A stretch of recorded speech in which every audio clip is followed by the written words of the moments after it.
Lideramos el camino de la opinión pública y buscamos que la cultura del debate alcance consensos y soluciones a los problemas de nuestro país.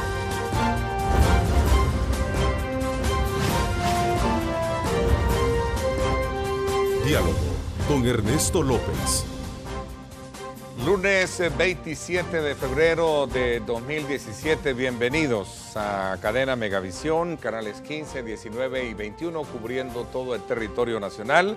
Como siempre, agradeciendo a Dios Todopoderoso por darnos esa oportunidad, ese privilegio de poder ingresar hasta la intimidad de sus hogares y arrancar la semana, desde luego, exhortándoles a ustedes a colocar a Dios por el centro de todas sus actividades, a efecto de que todas las metas y objetivos puedan cumplirse. Así es que desde ya, por muy difícil que usted vea la tarea, definitivamente teniendo a Dios en el centro de su corazón será esta más fácil poder afrontarla. Ánimos, mucho optimismo, mucho esfuerzo, mucho sacrificio, porque de esa manera se pueden superar cualquier obstáculo que se presente.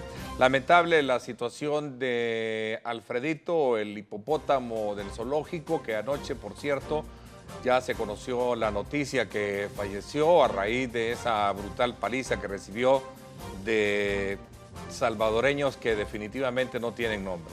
Esperamos que las autoridades locales, así como también pertinentes, logren dar con los responsables de haber atacado a este indefenso animal que estaba desde luego resguardado en el Zoológico Nacional y que pone a prueba desde luego el tema de no solo de la discusión del encierro en la que deben de estar los animalitos, sino que también del tema de la seguridad de ellos, porque realmente es algo que nos ha venido a indignar a todos los salvadoreños y quiero en lo particular también sumarme a esa indignación, ¿verdad? Y poner en relieve esa discusión pertinente, si es necesario tenerlos en esa zona o verdaderamente buscar un proyecto de sostenibilidad o de convivencia con la naturaleza todavía mejor. Así es que, Gustavito, perdón, me están haciendo la aclaración, es Alfredito en el anterior el que vino a sustituirlo. Así es que desde ya pues queremos de alguna manera estar también pendientes de esa situación pero muy penosa para los salvadoreños. Este día iniciamos la semana con un análisis sobre el diálogo político, económico que atraviesa el país, algunas de las medidas ya aplicadas como el recorte del subsidio a la electricidad y otras que todavía están en análisis, así como también se habla y se especula muy fuertemente de la renuncia del ministro de Hacienda, Carlos Cáceres, con quien vamos a aprovechar también en esta oportunidad con nuestros invitados hablar sobre ese tema. Quiero saludar al doctor Héctor Dade Greci. Gracias por acompañarme. Qué gusto tenerlo, buenos días, doctor. Neto. Buenos días a la audiencia y a mi compañero de mesa aquí que usted va a presentar ahorita. Claro, don Juan Héctor Vidal, dos grandes economistas acá, dos grandes amigos. Qué bueno tenerlos acá y arrancando la semana con este tema, ¿no? Muchas gracias por la invitación. Muy buenos días a la teleaudiencia y por supuesto un privilegio compartir con mi tocayo.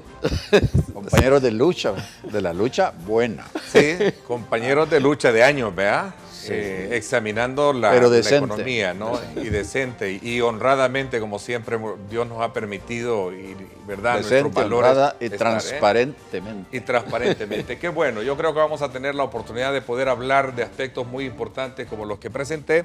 Y es que esta sería, también hay que destacar esto, esta sería la tercera semana de diálogo entre el gobierno y los secretarios generales de los partidos políticos en la búsqueda que van a tener para lograr consenso frente a lo que sería la crisis fiscal por la que atraviesa y la que ha caído en nuestro país.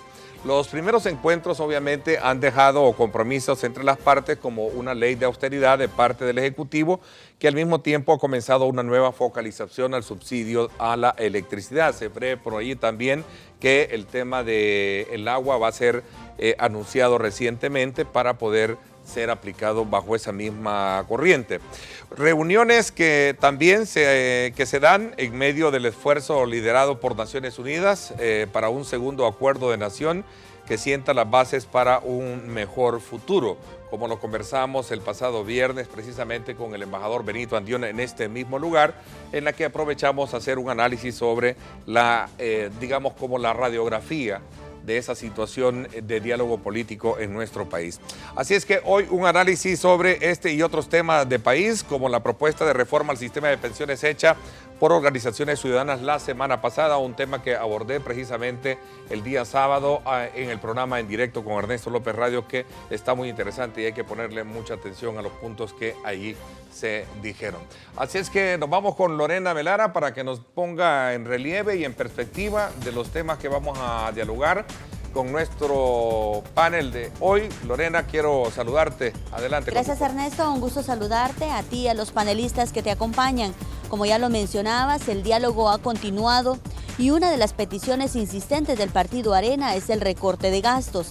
En ese sentido, el Ejecutivo se ha comprometido con una ley de austeridad. Veamos. El Ejecutivo deberá presentar un listado de los rubros con recortes de gastos, avanzando poco a poco en este diálogo político-económico. Tiene que ver con una precisión y un ajuste mayor al 17% que ya tiene en bienes y servicios el ajuste en el presupuesto 2017. Seguramente va a abarcar temas de remuneraciones, temas de gastos en compras de vehículos, ese tipo, los seguros que van a ser abordados. No estamos diciendo que saquen a la calle a nadie, y eso lo dejamos muy claro. Lo que se quiere es no seguir en abrir más plazas, ¿verdad? Porque eso viene a traer un aumento en el gasto tremendamente alto que ha impactado enormemente el presupuesto, y por eso creemos nosotros como Arena que en lugar de estar afectando a la gente, debemos de apretarnos el chincho nosotros, todos, los tres órganos del Estado. Aunque las diferencias son abundantes, las propuestas están surgiendo no solo de esta mesa, sino también desde afuera, específicamente en cuanto al tema de pensiones. Lo que aquí estamos planteando con esta propuesta es liberando, si lo querés poner de esa manera, al Estado de tener que cargar con esa pensión mínima, porque nosotros estamos diciendo de manera responsable, queremos que el mismo sistema se haga cargo. Medidas que se abren camino en una ajustada situación financiera que debe recurrir a disminuir el subsidio a la electricidad. Ernesto, la población se muestra preocupada por esta nueva focalización del subsidio a la electricidad. Sin embargo, el gobierno enfatiza que no afectará a los sectores más desprotegidos. Con esta información vuelvo al estudio. Adelante. Bien, gracias Lorena. En efecto, serán elementos muy importantes que vamos a analizar con nuestros invitados. Aprovecho la oportunidad para que usted participe, @diálogo21, @Neto López Radio, son las dos cuentas en Twitter que están disponibles para que usted formule sus comentarios y preguntas y estos puedan ser posteados en la parte inferior de la pantalla de su televisor. Bueno, nuevamente gracias por acompañarme. Antes de entrar quizás en detalle de los temas que hemos hablado, ¿qué impacto podría tener, y digo así el término, podría tener la renuncia, si así fuera, del ministro de Hacienda, Carlos Cáceres, en este contexto de país que se vive y tal como se menciona ahora como un rumor muy fuerte dentro de la estructura de gobierno? Doctor. Yo no tengo información de ciertamente si hay renuncias, si va a salir o no va a salir. Creo que es evidente que Carlos Cáceres ha logrado ir sorteando con dificultades un problema fiscal que se expresa como un problema de caja, pero que es un problema sistémico, es un problema estructural de la economía, y esa parte no está en las manos del señor ministro de Hacienda. Creo que el manejo que se ha estado haciendo de las finanzas públicas ya se agotó, que viene desde hace bastantes años, no desde hace 7, 8 años, sino que de muy atrás. Que hemos venido resolviendo temporalmente los problemas de caja, tirando para adelante, como diría mi buen amigo Juan Héctor Vidal, los problemas se fueron acumulando y estallaron completamente. Creo que si Carlos Cáceres ha presentado su renuncia, me parece lógico que es una manera de decir, señores, hay que resolver esto a fondo, ya no es problema del Ministerio de Hacienda, es un problema de decisiones del gobierno central, decisiones políticas en el buen sentido de la palabra, o sea, que resuelvan los problemas públicos con seriedad. Y lamentablemente en lo que ustedes llaman diálogo, lo que aparece sobre todo es más politiquería que política. Y creo que para el señor ministro de Hacienda, mi buen amigo Carlos Cáceres, habrá dificultades muy serias para poder seguir actuando de la manera en que se ha venido haciendo. Es decir, a criterio suyo no puede haber una combinación, es difícil poder lograr la combinación entre lo técnico y lo político. Mire, siempre lo técnico es la base de las decisiones políticas. La técnica no decide nada, la técnica propone. Y sobre todo los técnicos pueden tener distintas corrientes de pensamiento. No solo los políticos tienen distintas corrientes de pensamiento. Vaya, agarrando los economistas más famosos, si uno trajera a Tomás Piketty al país, diría que lo que hay que hacer es aumentar los impuestos personales, ¿verdad? Esa sería su solución. Si uno trae a alguien de la corriente de Milton Friedman, ya que uno no puede traer a Milton Friedman porque ya nos dejó y se fue al otro mundo, él diría que lo que hay que hacer es disminuir los impuestos. Esos son los técnicos, ¿verdad? La política decide entre las propuestas contradictorias de los técnicos. Aquí lo que no hay es una asunción de propuesta política. Comenzamos a hacer parches. ¿A qué visión de desarrollo responde lo que acaba de decir Roberto Lorenzana, que va a disminuir los gastos? No lo sé. ¿A qué visión de desarrollo corresponde lo que acaba de decir la señora Milena Calderón, que antes defendía tanto los impuestos desbalanceados cuando yo era diputado? Entonces, ahora resulta que es bueno hacer lo otro, pero ¿a qué visión de desarrollo corresponde? Ninguna.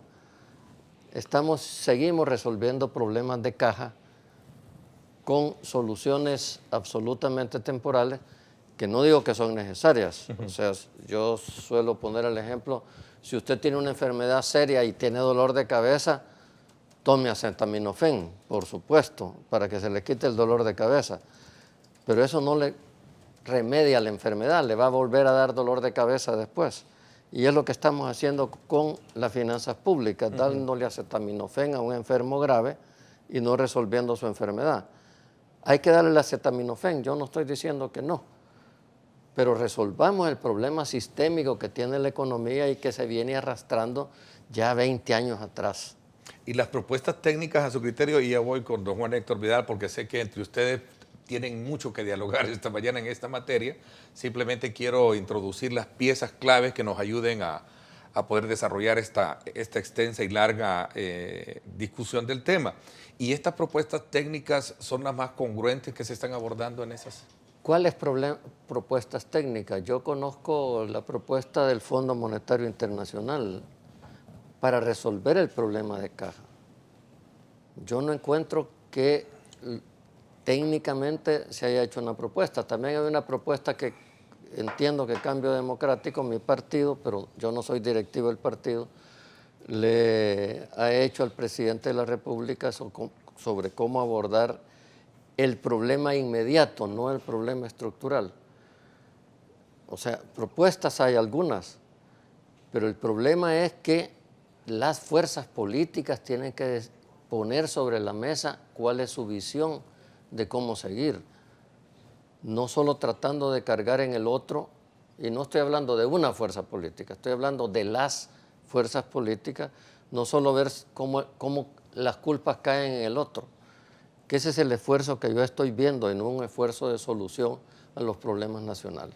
A ver, don Juan Héctor, para llegar a este punto último, comencemos por el tema del ministro de Hacienda, Carlos Cáceres, una valoración, porque me atrevería a pensar que conociendo a veces las injusticias que se dan en los cargos públicos, y ustedes han sido, desde luego, funcionarios públicos, y usted mejor que nadie, a quien muchos conocemos y muchos círculos profesionales respetan su conocimiento académico como economista, siempre salen por ahí diciendo, bueno, a quien le caen, digamos, las pedradas es al funcionario de que aquello corre mal. Y seguramente, como usted lo decía, el problema es tan estructural que no depende en su mayoría de las soluciones desde ahí.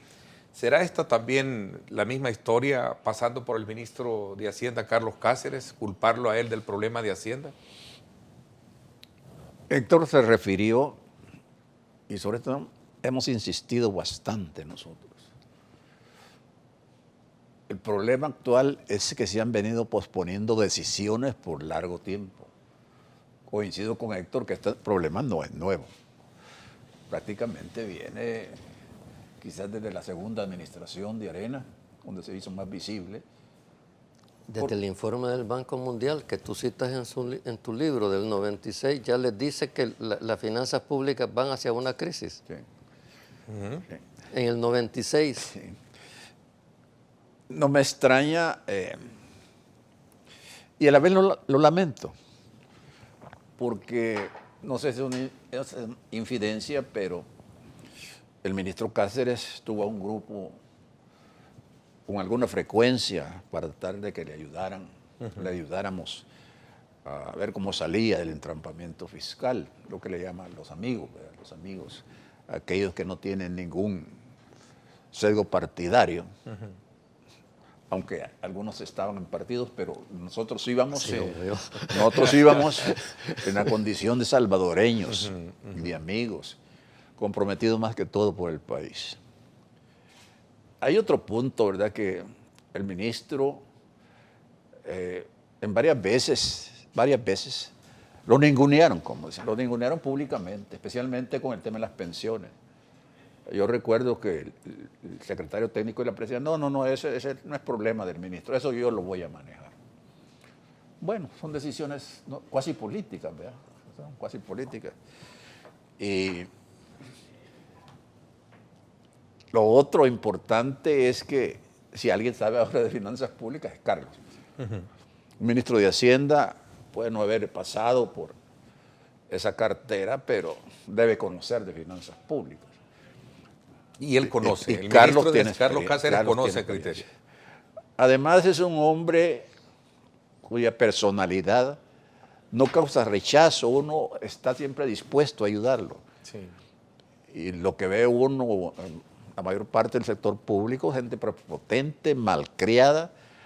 Y bueno, traigo a cuento esto porque se pierde, si es cierta la versión, a un funcionario que por años ha estado negociando, lidiando, comunicándose, acordando cosas con organismos como el Fondo Monetario Internacional.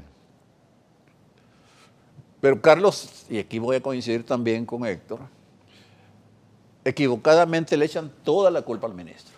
Empezando porque el presupuesto nacional, el presupuesto general de la nación, se conforma o se define en teoría en el Consejo de Ministros. Lo que hace el ministerio es darle techos a las diferentes instituciones para que no se vayan, no se crea el desbalance. Sí. Y él también ha reconocido, lo ha dicho públicamente, porque es un hombre muy honesto. Mire, yo no tengo control sobre el gasto. Yo le he dicho en varias columnas, creo que hace 2 semanas volví a tocar el tema. Él es un recaudador prácticamente y se vienen las iniciativas del resto del órgano ejecutivo. Y ahí el ministro tiene que buscar de dónde saca la plata para financiar una nueva iniciativa que se expresa en una ley, ¿no? Entonces, esa experiencia acumulada se va a perder, si es cierto. El interlocutor que teníamos ante organismos como el Fondo, Banco Mundial, BID, se va a perder. Empezar a entrenar a otro funcionario, por más calificado que sea, yo creo que es bien difícil, ¿ve?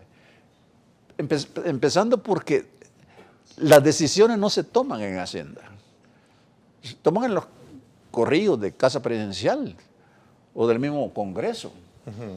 Entonces, ahí hay un problema que a saber cómo lo va a manejar. A ver, pero no pende en su momento como funcionarios que han sido ustedes No, yo no. de tomar decisiones, por ejemplo, un ministro responsable de las finanzas del Estado, decir, sí, esto va por mal camino, tenemos que ajustarnos. Bueno, pero mire, es característica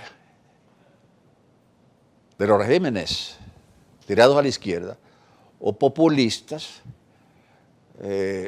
inflar el gasto para llegar al electorado. Y en nuestro caso no es la excepción.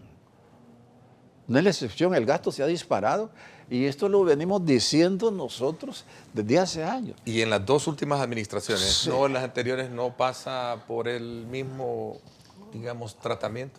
No, claro, pero mire, eso se negocia, eso sí le puede dar fe.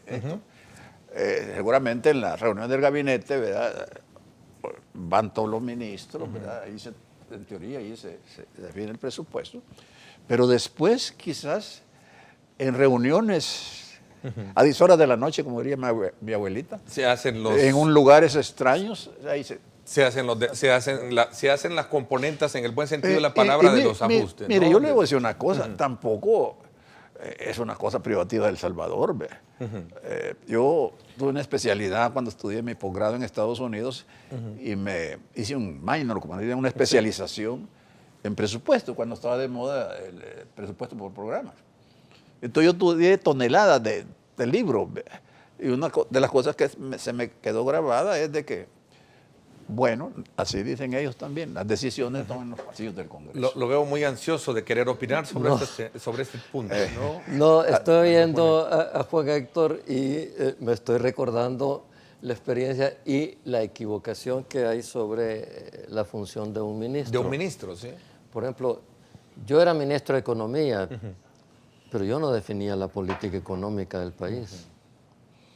Y se culpaba pública o mediáticamente cualquiera que el ministro es un ministro y por eso el está ministro sin de economía. Economía, sí. Te voy a preguntar, qué oportuno.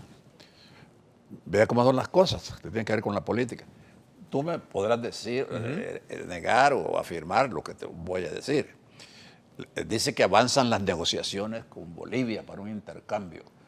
Vamos a comprar gas allá y no sé, urea o no sé qué vamos a mandar. Estamos volviendo a las épocas del trueque. Pero yo te pregunto, Héctor, esas negociaciones no son potestad de un ministro de Comercio Exterior y de Economía. La negociación la debería hacer, sí, el Ministerio de Economía. Lo que yo... Pero lo que anda negociando el señor viceministro de Inversión. Es que ¿Tiene alguna explicación eso? Es que mira, tenemos una estructura de gobierno bastante curiosa, ¿verdad? Porque vaya, también Proesa está fuera del Ministerio de Economía, está en Casa Presidencial. Y esas son herencias del pasado que por más que que algunos intentamos corregir desde el gobierno anterior, no se corrigieron. Pero yo lo que me refería, vaya, la política económica se decide en la Secretaría Técnica de la Presidencia. Las finanzas públicas son una aplicación de la política económica. El ministro de Hacienda no puede tomar decisiones contrarias a la política del gobierno. Eso se controla en la Secretaría Técnica de la Presidencia y en el Consejo de Ministros. Y yo le voy a leer una frase y después le voy a decir cuándo se dijo. Es una entrevista y el periodista pregunta, el Ejecutivo dice que el proyecto de presupuesto, y me voy a obviar el año, es equilibrado. ¿Es eso cierto o falso? Entonces el entrevistado dice, le llaman equilibrado porque las cifras de ingresos y egresos son las mismas. Pero es desequilibrado porque se basa en porcentajes de crecimiento del PIB y de la recaudación fiscal difíciles de alcanzar. Oculta el financiamiento de algunas inversiones anunciadas por el Ejecutivo y porque el falso e inconstitucional fideicomiso de obligaciones previsionales, ¿verdad? En el falso e inconstitucional fideicomiso de obligaciones previsionales hay emisión de deuda pública. El pregonado equilibrio se debe al ocultamiento de información y falsificación de cifras a través de artificios contables. Esto lo dije yo en noviembre del 2006, cuando estábamos analizando el presupuesto para 2007. Pero si usted retrocede a los años 90, usted encontrará frases similares dichas por otros diputados. Tenemos ese mal hábito porque no estamos resolviendo problemas, sino estamos ocultando las cosas con una habilidad pasmosa que tenemos los salvadoreños de tirar la solución de los problemas hacia el futuro.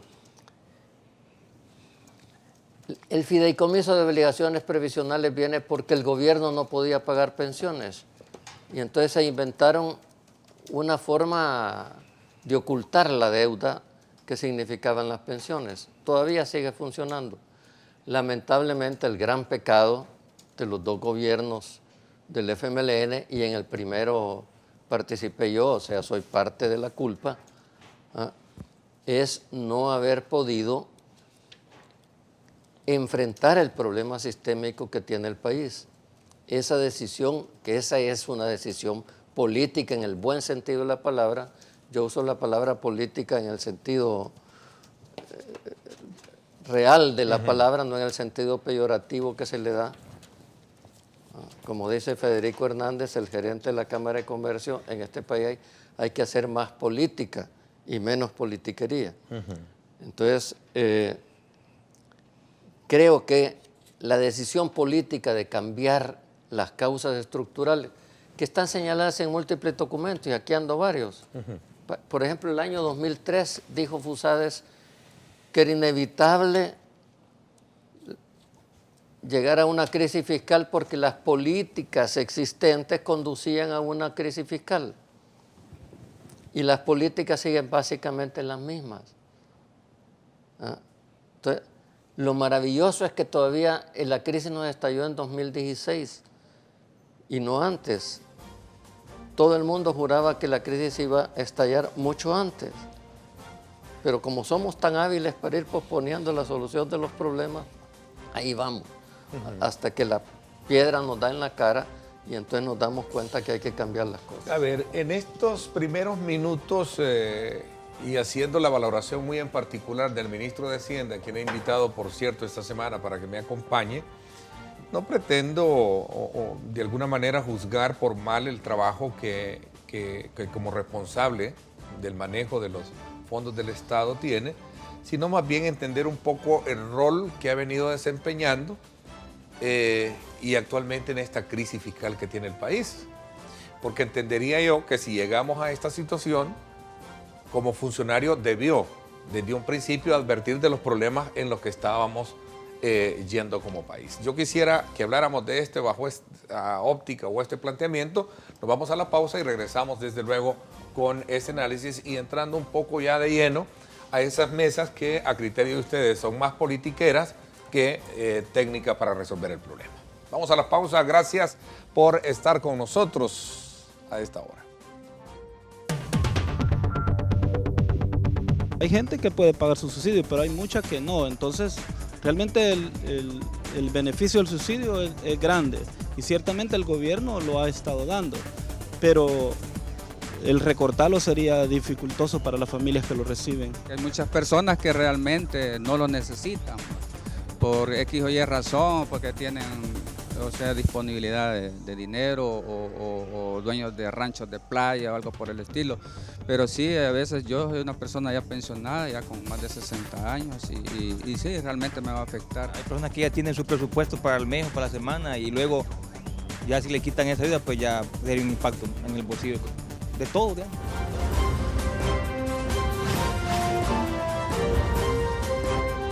Diálogo con Ernesto López.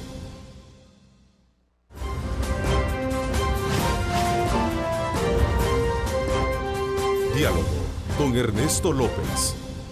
Bueno, gracias nuevamente por estar con nosotros. Solo por 2 días, fíjese usted, solo por 2 días Pollo Campestre te regala. Pregunta por la promoción 6+3. así, la promoción 6+3, pollo campestre, orgullosamente hecho en El Salvador. Así es que desde ya vaya y corra por esa gran promoción 6+3. Continuamos en este análisis de la situación fiscal del país, la situación económica, con dos grandes experimentados en el tema, Juan Héctor Vidal y Héctor Dade Greci, con quienes hemos hecho en los primeros minutos una valoración sobre el papel que ha tenido que jugar el ministro de Hacienda en esta etapa muy compleja y que ha venido obviamente reflejando cómo el país ha venido en el pasado siendo tratado el tema de las finanzas públicas. Por eso yo hacía, y quizás para cerrar un poco el ciclo y no mal entender digamos, las interrogantes o los planteamientos que estaba haciendo, sin pretender hacer un juzgamiento de si es mal o no el trabajo de Hacienda, sino más bien entender cuál ha sido ese rol, porque él tiene a bien conocer en qué consiste la recaudación, con cuánto se tiene y con cuánto se puede seguir trabajando en el país. Él pudo haber advertido hasta llegar a esta situación crítica fiscal que vive el país. Mire, Ernesto, si él tuvo la confianza de compartir varias veces con los que él llama o llamaba a sus amigos economistas, y se abría, ponía cifras, nos hablaba de toda la problemática y las limitaciones que él tenía. Obviamente, o se puede inferir que estas cosas las trataba in extenso en el gabinete económico. Donde tiene palabra un ministro y ahí no lo puede muy bien asegurar. Pero nuevamente traigo a cuento yo esto. Es decir, ahí hay muchas personas y algunas personas que no están en el gabinete, pero que tienen o tenían influencia en las decisiones de política pública, porque esto es de política pública. Y me parecía a mí que él se sentía frustrado, sí, inclusive en círculos más pequeños de amigos, demostraba su desaliento, descontento por la situación que estaba pasando en el país. Y uno puede comenzar a lucubrar sobre de dónde viene el problema. Héctor mencionaba, por ejemplo, que ya en aquella época se sobreestimaba el crecimiento del Producto Interno Bruto. Se sobreestimaban los ingresos y se minimizaban los... Esa era una práctica. Y hay más, y lo tengo que decir porque como dice un colega suyo, aquí tenemos que ser honestos y parejos. En una administración de Arena, ministro de Hacienda, en ese momento, necesitaba la emisión de bonos por $800 millones, creo que fue. Y convenció a los señores diputados, tú no estabas ahí, a ti no te hubiera convencido, de que la emisión de bonos no era crédito público. Consecuentemente, no necesitaba mayoría calificada. Y así aprobaron el presupuesto. Pero no recuerdo si tú y Shafiq Handal pusieron ante la Sala de lo Constitucional un recurso. No, la pusimos sobre el fideicomiso de obligaciones previsionales. Bueno, pero pusieron igual un recurso. Pero cuando vino a dar el dictamen la Sala Constitucional habían pasado 3 años. Ya se habían vendido. Entonces hay antecedentes. Y lo hemos mencionado varias veces, siempre se ocultaron partidas. ¿Verdad? Pero hay otra versión por ahí que en la transición, y ahí quizás, no creo que hayas participado tú, pero fue en la transición de Saca a Funes, que según un grupo de personas, economistas, uno de ellos ha insistido públicamente que allí limpiaron la mesa. Es decir, les ofrecieron opciones de financiamiento porque ya venía un descalce, ya venía un problema de caja no tan agudo como los que tenemos ahora, pero ya había de financiamiento y quizás incluso con programas de inversión. Pero allí dicen que hubo un arreglo político. Hacemos como que todo está en orden, ¿verdad? Y bueno, ya va a haber otro momento en que yo te voy a necesitar, porque por eso dicen que habían negociado los periodos presidenciales, ¿verdad?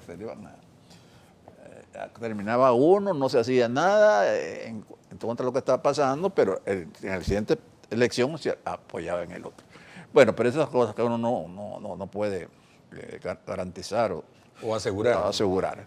Pero en todo caso dice mucho de la forma un poco desordenada. Bueno, esa palabra la utilizó el señor presidente de la República, ¿verdad? Cómo se ha manejado en la finanzas. Pero ¿por qué hemos llegado a esto? Pues? Porque el país, buena conclusión a preguntarse. ¿Por qué hemos llegado a esto? El país nunca había tenido una crisis así, excepto la crisis de los años 30, cuando no había para pagar a los empleados públicos. Les daban, contaba mi papá, que en paz descanse, que les daban a los empleados públicos vales por 100 colones, digamos. Y a la vuelta de la esquina estaba un usurero que se los compraba por 50, pero él sí los iba a cobrar por 100. Todas esas cosas pasan. Ya no hablemos de las sobrevaluaciones de las inversiones públicas, para no hablar de las malas inversiones públicas. Todo eso se ha venido acumulando. Imagínense un país tan pobre como El Salvador, aunque su gente es valiosísima. ¿Cómo nos podemos dar el lujo de invertir en cuestiones fundamentales de infraestructura como la portuaria, pero que tenemos ahí en la Unión? ¿Cuánto dinero costó el Hospital de la Mujer, se llama ahora, ¿no? Una infraestructura, por lo que ha trascendido, que yo no digo que no sirve, ¿verdad? Los túneles que se han construido ahí, todas esas cuestiones, el ministro no tiene, vuelvo al tema, no tiene control sobre el gasto. Y con el aberrante en este caso particular, y que me disculpe el señor ministro de Obras Públicas, que yo le tengo mucho respeto, se desviaron recursos del FOVIAL para un destino para el cual no fue creado. Menciono todas estas cosas porque ejemplifican con una claridad meridiana cómo se manosean las finanzas públicas en este país. Y ahora estamos en un grave problema. Y por eso estamos como estamos. ¿Cómo llegamos a esto que estamos? Mire, estamos por varias razones. En primer lugar, Ernesto, porque si usted se da cuenta, seguimos también manteniendo artificialmente un conjunto de políticas económicas que se suponía que iban a producir resultados casi maravillosos desde los años 90. O sea, nos pronosticaron altísimas tasas de crecimiento, que íbamos a ser un país altamente exportador, que íbamos a ser un centro financiero internacional. Nos dolarizamos de mala manera. Entonces, y todo eso fracasó. Ni somos un país altamente exportador, somos un país altamente importador, ni nos convertimos en centro financiero internacional, ni nos convertimos en una sola zona franca, como decía el doctor Calderón Sol cuando era presidente. Porque a él le decían que dijera eso. Porque a él le decían que dijera eso posiblemente. Pero, y no lo hemos sustituido por nuevas apuestas estratégicas. Entonces, no hay dinámica de crecimiento porque tenemos un modelo entrampado. También modelo de economía entrampado. Un modelo, sí. Ya el año 2003 creo que fue que Sebastián Edward dijo que había que revisar los estímulos fiscales a la producción porque los que se estaban dando estimulaban sectores que no tenían ya dinámica de crecimiento. Y seguimos teniendo los mismos estímulos a la producción. Entonces, tenemos que corregir también la política económica del país. Porque es fácil decir, como dicen algunos empresarios y políticos, es que si el país creciera 7%, ya se resolverían todos los problemas. Pero el problema de cómo crecer 7% no estamos diciendo cómo se resuelve, porque ese es el problema. ¿Cómo vamos a crecer 7%, verdad? O siquiera menos, siquiera 4%. Los mismos organismos internacionales dicen que estructuralmente la expectativa de crecimiento de esta economía es 2%. O sea que cuando estamos creciendo un poquito más de 2%, ya estamos tensando la cuerda que nos va a tender a jalar otra vez al crecimiento normal de la economía, que es solo 2%. Lo que quiero decir es que hay muchas cosas que no están en manos del ministro de Hacienda, que están en manos sí del gobierno, pero tampoco solo del gobierno. Y además, mire, hay decisiones de gastos que son leyes. Y además los señores diputados, esos que gritan tanto cuando están frente a las cámaras, tienen que darse cuenta que la Constitución nos obliga a respetar los techos del Ministerio de Hacienda, pero no convertirlos también en pisos, ¿verdad? ¿Ah? Los diputados pueden reducir el presupuesto. Fíjense que la mayoría de diputados dicen, es que el presupuesto está desfinanciado, pero si ellos lo aprobaron, ¿por qué no bajaron los gastos de ciertas partidas? Aquí hay una corresponsabilidad que tiene que ser señalada. Yo he sido diputado y he sido ministro. Yo no digo que no hay gastos superfluos, sí los hay, pero también, como dice el Fondo Monetario Internacional, hay un problema de ingresos del Estado que debe ser abordado, porque se quitaron un montón de impuestos porque se dijo que se iba a producir un desarrollo económico inmediato. No lo produjeron, la reducción de impuestos no produjo eso, y hoy tenemos un Estado que no logra financiar ni sus necesidades básicas. Entonces, aquí hay un problema muy grave, que es un problema estructural y que hay que enfrentarlo con seriedad. Ok, cerramos un poco este ciclo, digamos, de la discusión para poder comprender si estamos en el mejor momento para arrancar o es que verdaderamente vamos a seguir empantanados en encontrarle una solución a esto. ¿Qué piensan ustedes? A ver, si a ustedes dos les tocaría hacer un diálogo esta mañana entre ustedes dos, ¿cómo resolverían eso? Nosotros hemos dicho los dos que estos problemas que estamos confrontando es la acumulación de cosas que no se hicieron bien y de una forma oportuna. Yo en el intermedio le preguntaba cuántos años tiene, no me lo digan, pero supongo yo que años, usted está bien joven. Cuando a la NEP, que es vilipendiada, yo creo que la mayoría de las veces sin razón, lanzó esto que se llamó el Manifiesto Salvadoreño. Hoy se está hablando de una segunda generación de acuerdos. Ya la NEP, precisamente por esas decisiones que supuestamente se iban a tomar en el segundo gobierno de Arena, dolarización, arancel cero, aumento del impuesto, que es lo único, el IVA, que es lo único. ¿Este manifiesto en qué año lo lanzaron? 96. Cuando usted estaba director ejecutivo. Sí, 96. Sí, por supuesto. 1996, imagínense. Entonces, sí, en el 96. Nosotros ya advertíamos la crisis. Escribíamos mucho. Veíamos que ya, después de pasado los efectos eufóricos del acuerdo de paz, bueno, los motores de crecimiento se empezaron a enfriar. Y había que hacer una nueva generación de reformas.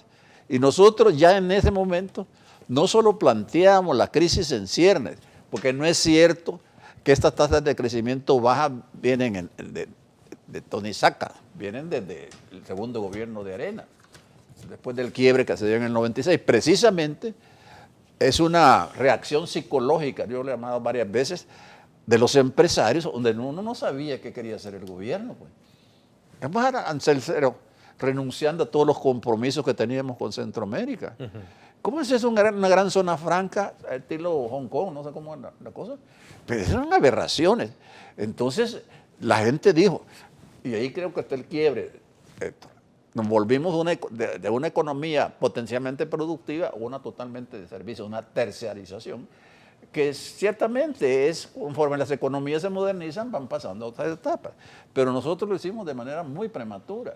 Y muchas inversiones que podrían haberse orientado a inversiones reales se fueron a otro lado. Y hablando de acuerdos, Neto, o que seguramente vamos a hablar de eso, le leo nada más un párrafo. Conscientes de ello, de toda la problemática y que el país iba a entrar en crisis, los empresarios presentamos el Manifiesto Salvadoreño. El manifiesto tiene una connotación especial, deliberadamente le pusimos manifiesto para contrarrestarlo de los amigos de nosotros, con el propósito de estimular el interés de todos los sectores para trabajar juntos en la construcción de una nueva sociedad que tenga como referente el progreso permanente para todos en un marco de paz social y democracia real para beneficio de las futuras generaciones. Y termino. Con este propósito, esperamos que esta iniciativa contribuya a la discusión de los grandes temas sobre todos los cuales los salvadoreños deberíamos buscar un consenso, dando un nuevo ejemplo al mundo, que así como logramos la paz, también podemos ponernos de acuerdo para encontrar la senda del progreso social, cultural y económico. Imagínense, 20 años, y ha sido la constante de los economistas que de alguna manera compartimos esto. Después nos fuimos a una agenda desarrollada de esto. Yo le puedo decir, el único partido que no participó en esas sesiones donde nosotros queríamos ser tal en fue Arena. Los supuestos amigos de la NEP no participó en esto. Estaba el Frente, todos los demás partidos no participaron. Y como también mi comité ejecutivo era muy generoso, y eventualmente el doctor Calderón Sol planteó la Comisión Nacional para el Desarrollo. Participaron excelentes, ¿verdad? Entonces a mí, lo voy a decir con nombre y apellido, mira, Juan Héctor me dijo, el ingeniero Vilanova, que era el presidente, que bajémosle el volumen a esto, para que no va a entrar en choque con la iniciativa del señor presidente. Y entonces, bueno, digo, ellos tienen más recursos presupuestarios y ayuda internacional y podían darle guardemos contenido. esto y se engavetó pero el manifiesto. estoy hablando desde hace 20 años. Ahora vamos a tocar el tema. Aquí viene Benito Andión, que cuando fue embajador tuvimos una relación con él. Y nuevos acuerdos. Acuerdos de segunda generación. El problema está en que cuando se firmaron los acuerdos creyeron que todo iba a caminar así, ¿verdad? Ya todos íbamos a ser felices. No nos preocupamos por darle continuidad. Claro que surgieron instituciones, entidades nuevas, como la Corte Suprema, la Policía Nacional Civil, la Procuraduría, que por cierto, y la división de poderes, porque por cierto en los pocos temas que tenemos diferencias con Héctor, es en la división de poderes. Porque está funcionando la democracia. Y mira, independientemente de cómo fueron designados unos magistrados, pero hay independencia de poderes. Yo lo que le digo, la independencia la constitucional. ¿Estamos en el momento oportuno para sacar el mejor provecho de esta crisis?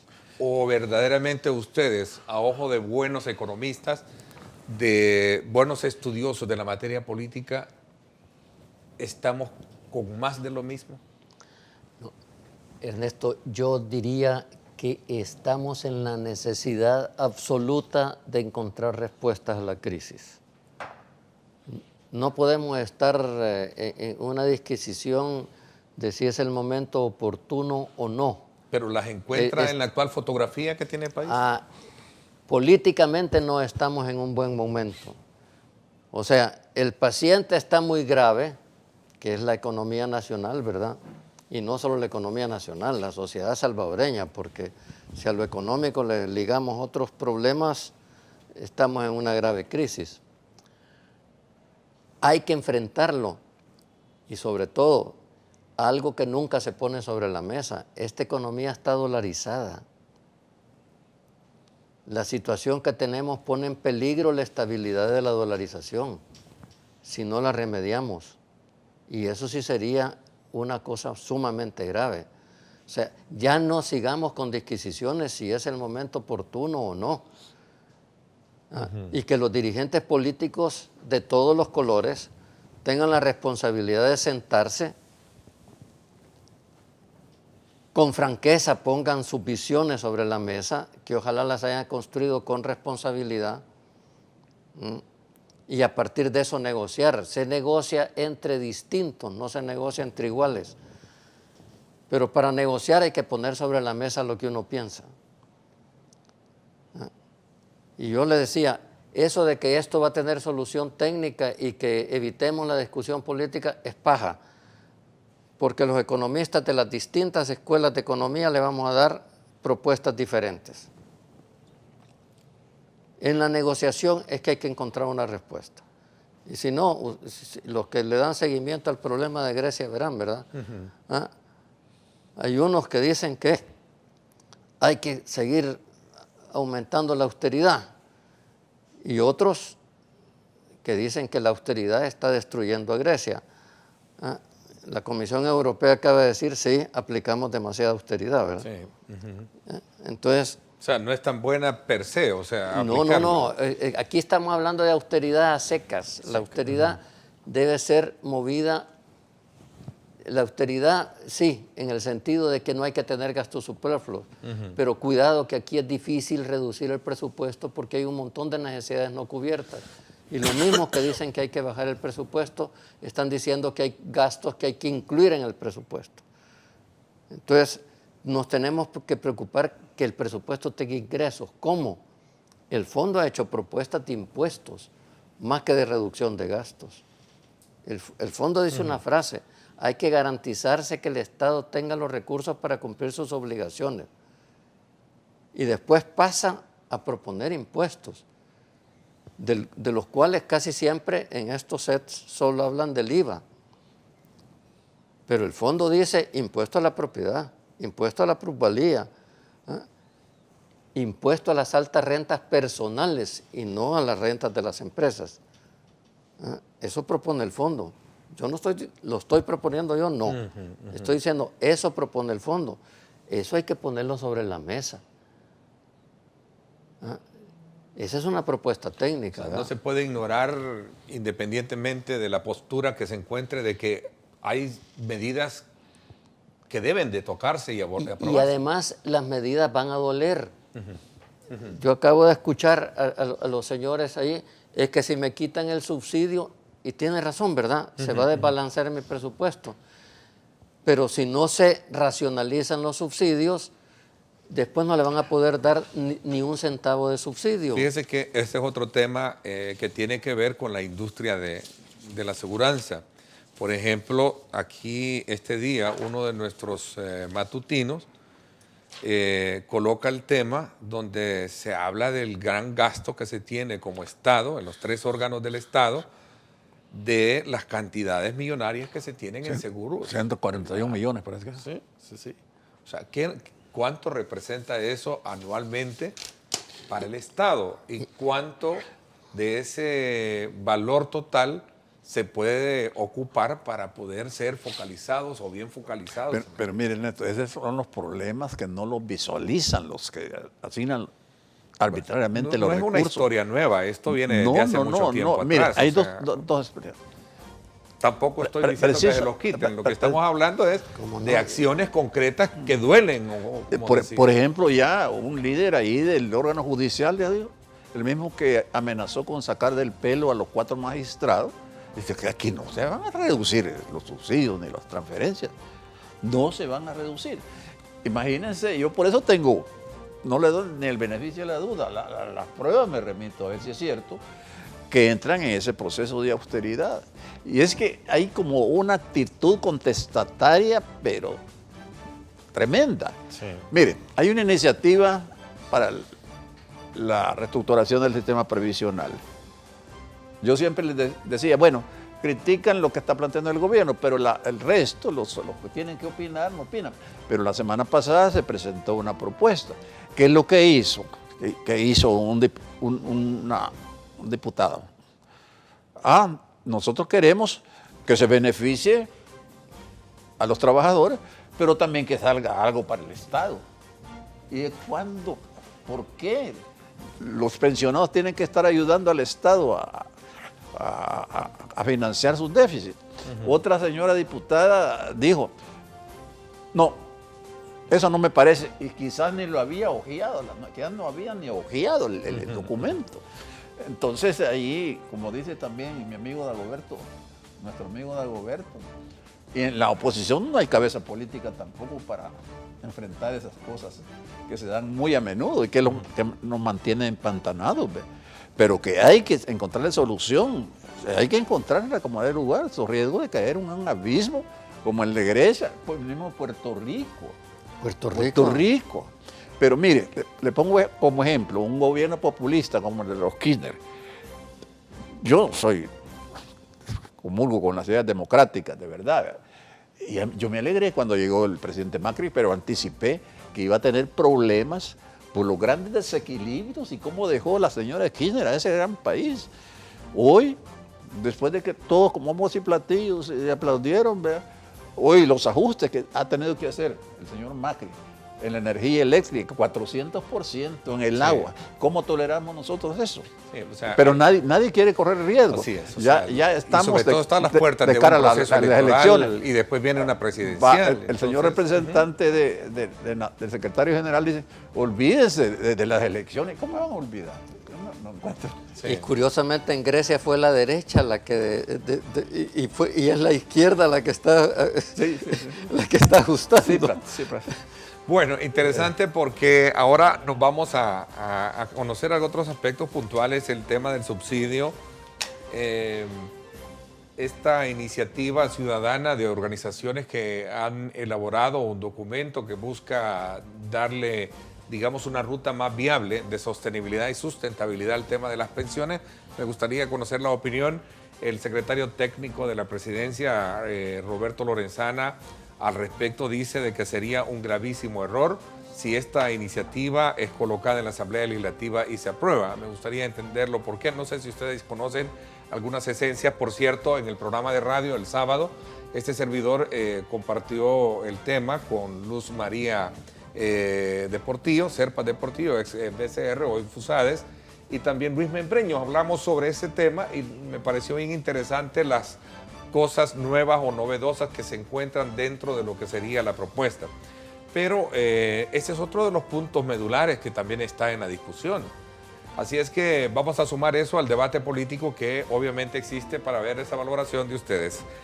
Acompáñenme desde luego hoy en el programa en directo con Ernesto López Radio. Por cierto, vamos a conversar con dos representantes del CITRANS, con Miguel Castañeda, y también nos va a acompañar el licenciado el ingeniero Eduardo Villanueva sobre el tema del CITRAN y estas resoluciones emitidas por la Corte Suprema de Justicia. Así es que no se lo pierda a las 6 de la tarde en directo con Ernesto López Radio por 107.7 Fuego, estación del Grupo Radial Megavisión.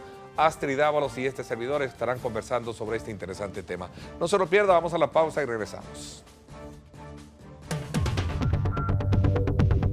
El problema es que siempre dejan la agua para su molino, ¿verdad? Nunca hacen las cosas, nunca se quitan la camiseta, ¿verdad? Entonces, no lo hacen por el bien del país, sino el gobierno de sus partidos. Mientras no se pongan de acuerdo, ahí están estancados todos los proyectos, préstamos y toda la cuestión. Es bien mínimo el sector que le apuesta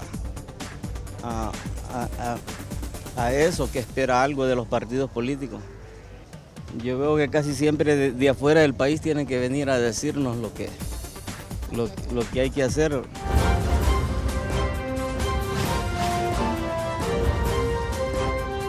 Diálogo con Ernesto López.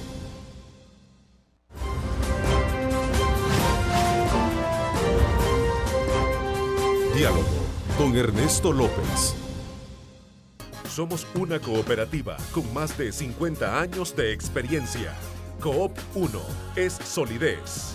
Juntos somos uno.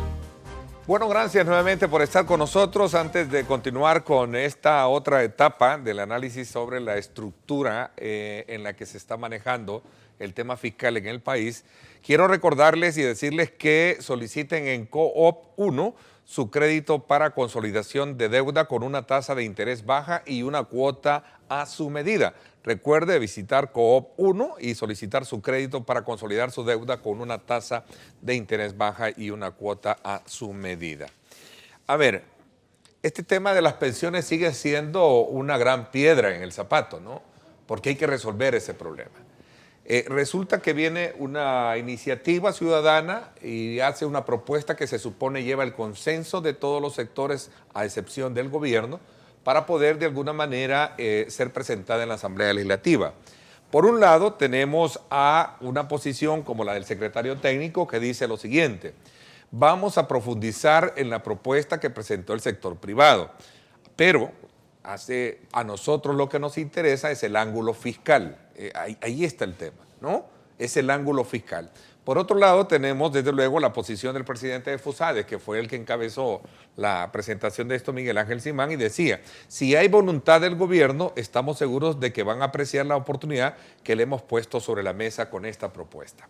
Este tema lo tuve en discusión el pasado sábado en el programa de radio, junto con los economistas Luis Membreño y también Luz María Serpa de Portillo, ¿verdad? Y conocimos características bien importantes. Uno es que primero no, digamos, comparte la opinión o la propuesta de incrementar lo que sería la edad de jubilación, y entendería que ese es un punto que no se puede cerrar a esa discusión, uno.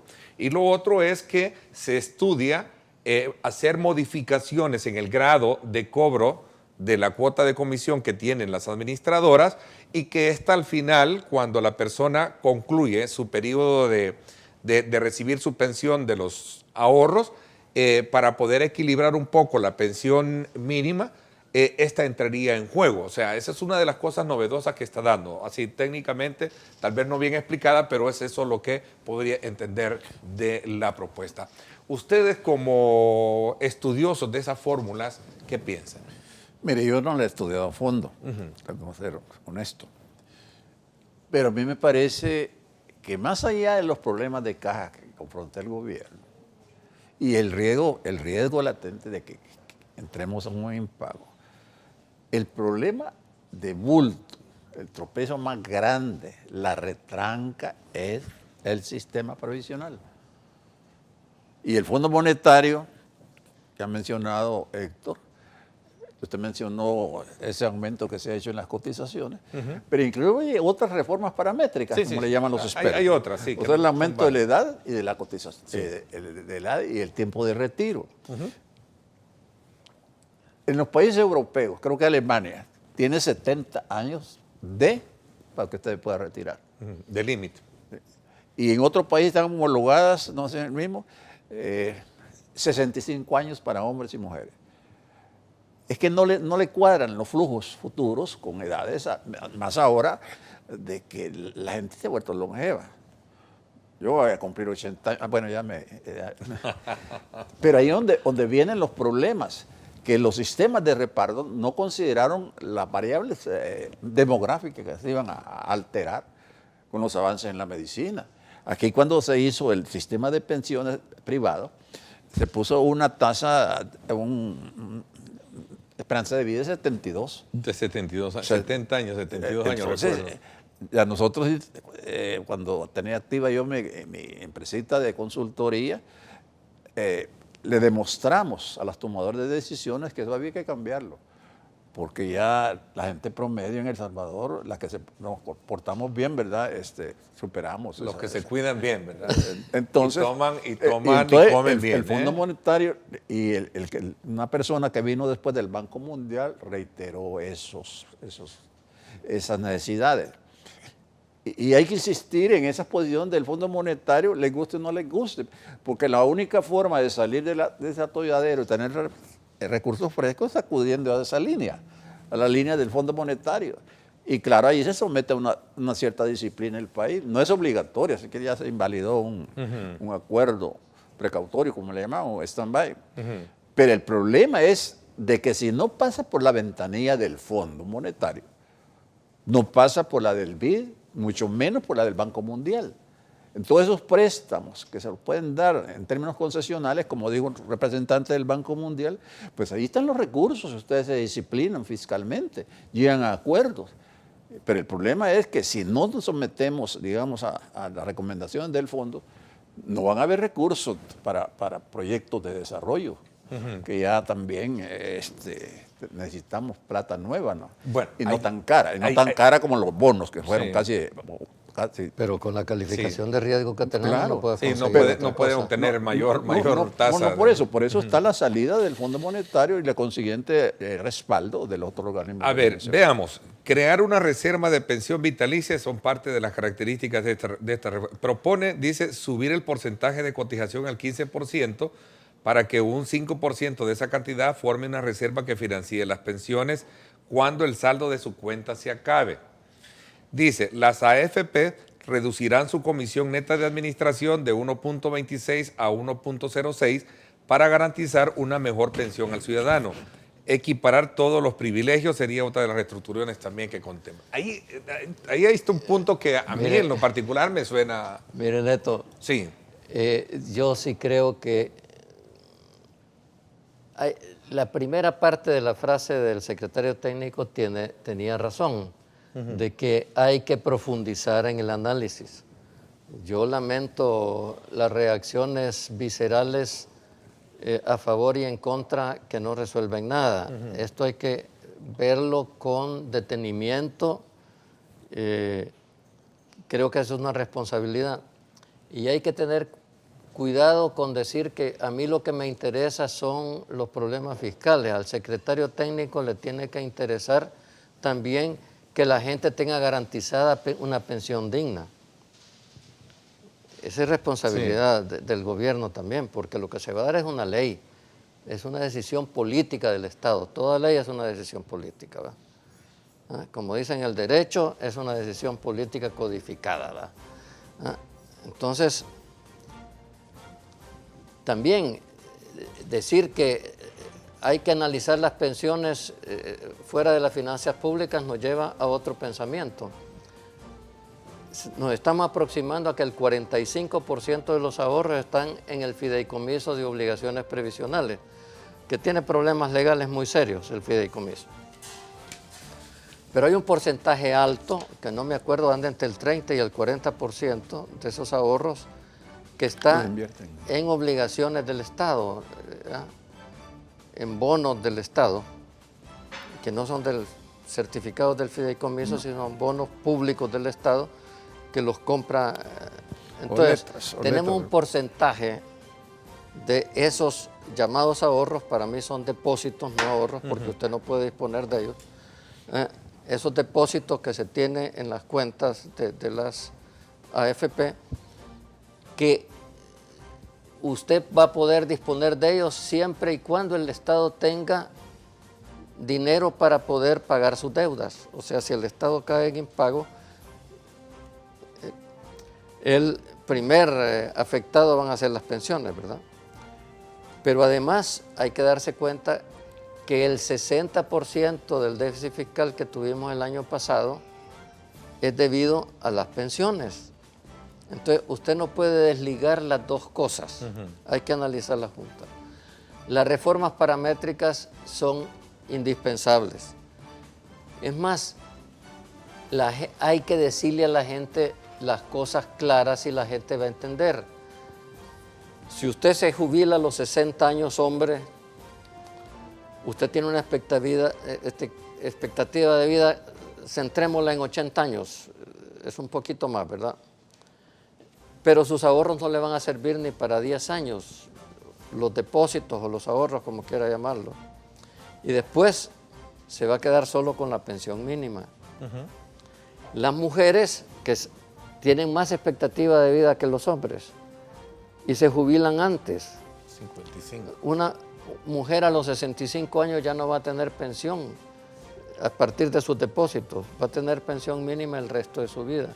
Si usted prolonga la edad de trabajo y es posible trabajar, yo tengo 78 años y trabajo, ¿verdad? Se puede trabajar y sigue acumulando en sus depósitos, va a tener una pensión que le va a permitir llegar a una edad más madura. Esa reforma paramétrica es absolutamente indispensable. Y no voy a repetir aquí lo que una activista... Usted no se casa ni se cierra con el tema de la... Hay que discutir la reforma paramétrica y además le voy a contar una anécdota. Cuando yo fui representando al presidente Funes a la toma de posesión del presidente Sebastián Piñera, me organizaron una reunión con gente que trabajaba sobre finanzas públicas y una mujer feminista me dijo que era una discriminación contra las mujeres que se jubilaran antes que los hombres porque les tocaban pensiones menores. Sí. Y que ella exigía que le pusieran la misma edad que a los hombres. Por cuestiones Fue la primera vez que reparé en eso. Voy a hacer la última pausa y le doy la palabra porque creo que ya el tiempo se nos está yendo. Gracias, interesante. aprender de ustedes, digamos, esa lectura, ese diagnóstico, esa radiografía que nos muestra el estado actual de las discusiones que hay alrededor del tema fiscal en el país. Vamos a la pausa, gracias por estar con nosotros. Sí, Somos una cooperativa con más de 50 años de experiencia. Coop 1 es solidez. Juntos somos uno.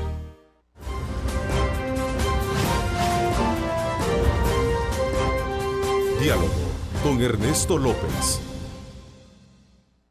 El futuro es imaginar, es pensar en grande. Prepárate hoy, estudia en la UFG y amplía tus oportunidades. UFG, tecnología, innovación y calidad.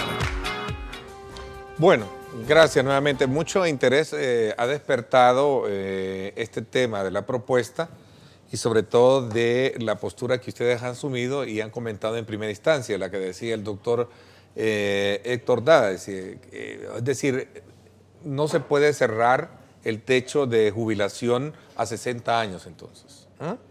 ¿Es correr un riesgo también o posponer el problema según la tesis que planteaba el amigo? Estamos viviendo, ¿este es el mejor momento para hacer un ajuste fiscal de país? Para esas decisiones nunca hay un tiempo adecuado, pero sí hay que hacerla.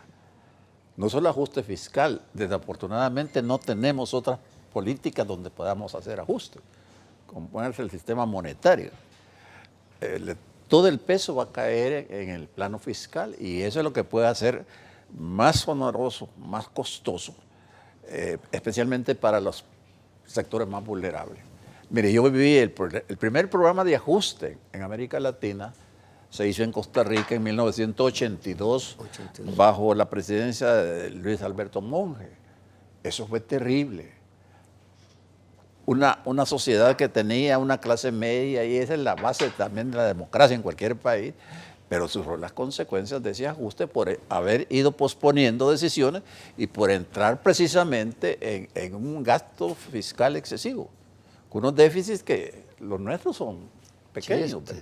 Así es que aquí no nos queda de otra, hacer el ajuste, pero nuevamente, ¿cómo convencer a nuestros dirigentes de la necesidad impostergable de hacerlo? Porque siempre van a estar poniendo o anteponiendo sus intereses de corto plazo, y eso es lo que a mí me preocupa. Yo tengo la impresión, Héctor, de que en estos años electorales, esto de aquí hasta el 2019, no se van a tomar decisiones. ¿Y qué nos va a ayudar? Estados Unidos, yo dudo que lo haga. Tuvo problemas para ayudar a su estado asociado, a Puerto Rico. Y nosotros, incluso, lo digo yo en mi columna de este día, y con esto termino, hay el riesgo de que ni siquiera el gobierno tenga los recursos para pagar, recursos de contrapartida, para acompañar los proyectos estratégicos como Fomilenio 2 y la Alianza para la Prosperidad. Ahí estaríamos en el peor de los mundos. Así es que hay que hacerlo. ¿Cómo sacamos? ¿De dónde salen los recursos? Todo esto está planteado en estos documentos que nosotros hicimos en 96. ¿Qué es lo que viene seguramente a tratarse en el nuevo enfoque que hay en Naciones Unidas? ¿Sí? De verdad, de recuerdo. La introducción la va a tener que ver al final, pero... No, qué bueno, qué bueno. Ahí están. Una propuesta de los empresarios en la Nación. Esto es de 1996. Y esa es la que siguió, ahí desarrollamos eso, con lo cual el único partido que no participó fue Arena. El partido Arena en ese entonces. Mire, yo le decía que no es si es el momento oportuno, es que es el momento absolutamente indispensable de resolver. El médico no se pone a pensar si es el momento oportuno para operar al enfermo, ¿verdad? Si el enfermo requiere una operación urgente. Y aquí necesitamos urgentemente hacerlo. Este es un país sin política monetaria, con muy poca política comercial, porque somos uno de los países más abiertos del mundo. El único instrumento que tendría el gobierno para hacer política económica es la política fiscal. Y desgraciadamente con una fiscalidad enferma tampoco lo tenemos. Entonces necesitamos dinamizar la economía. Sí, entonces consolidemos el instrumento básico que tenemos para hacer política en este momento, que es la política fiscal. Hay que hacerlo con seriedad y con responsabilidad ciudadana. Y en este país nunca hay momento que no sea electoral. Si hay elecciones todo el tiempo. Todo el tiempo. Nos guardamos poco el tiempo y luego entramos. Confieso, ha sido de mucho provecho haberlos tenido a ustedes acá en el programa, arrancar la semana con este análisis y lectura pertinente sobre el tema que ha venido entreteniendo la agenda de los medios y particularmente del país, y esperamos que por el bien de la nación y de todos los salvadoreños se logren acuerdos concretos esta semana que se realice la tercera reunión ya entre partidos políticos y gobierno. Felicidades también y adelante con ese buen semblante como siempre y a cuidarnos, ¿verdad? Como decimos. Gracias, Neto, y un saludo a la audiencia. Así es, en efecto, también Juan Héctor Vidal. Gracias por venir. Muchas gracias a ustedes. Dos grandes amigos, dos grandes economistas con nosotros arrancando esta semana. Gracias por mi parte, esto es todo por hoy. Los espero en radio, recuerden, 6 de la tarde. Pásenla bien y como siempre recuerden lo más importante, amar a Dios sobre todas las cosas. Lideramos el camino de la opinión pública y buscamos que la cultura del debate alcance consensos y soluciones a los problemas de nuestro país.